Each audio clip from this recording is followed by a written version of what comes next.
Makar sam već radio video za baš savršene klasične knedle sa šljivama, ovo je brza verzija bez krumpira i vjerujte mi da se nećete razočarati okusom. Dapače, možda ćete ovaj recept koji sam osmislio prigrliti i stalno pripremati baš ovako.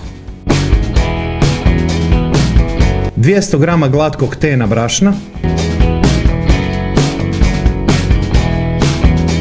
100 g tena griza,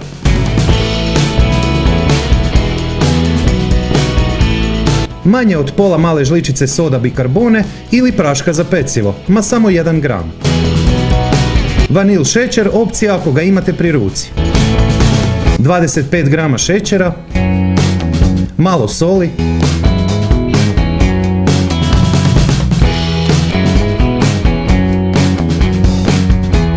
2 cijela jaja,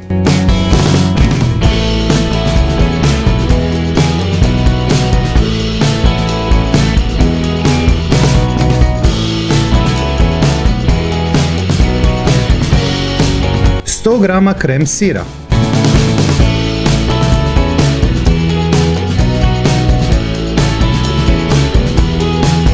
dodati pola suhih sastojaka,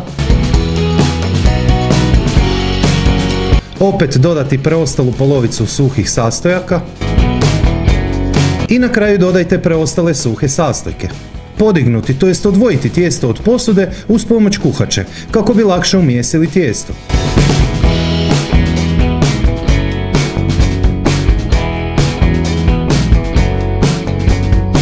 Radi kontrole, ukupna količina je oko 550 grama.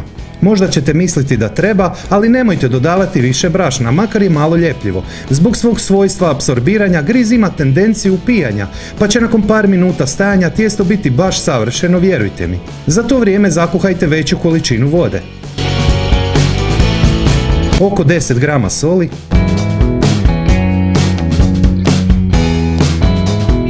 eto, tijesto je sad baš onakvo kako očekujete.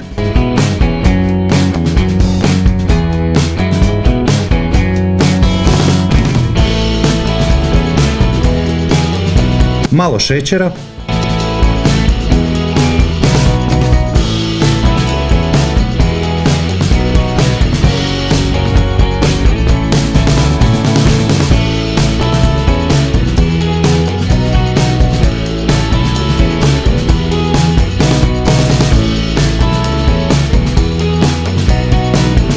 malo vode, samo kap dvije.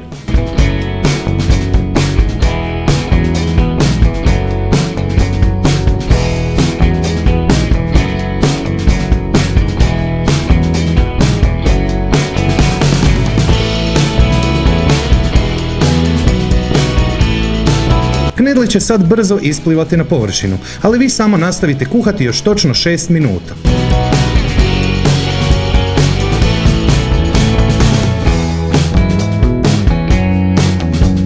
Ako vam je 10 komada previše, dio možete spremiti u duboko zamrzavanje. Nakon ponovnog vađenja samo prokuhajte minutu i nastavite dalje po receptu.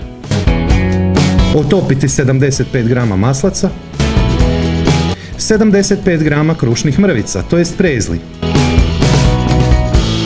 Upržiti 1 minutu.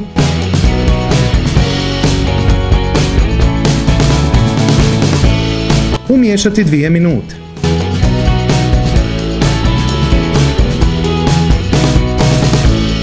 Malo cimeta u prahu ako volite i malo šećera odozgora.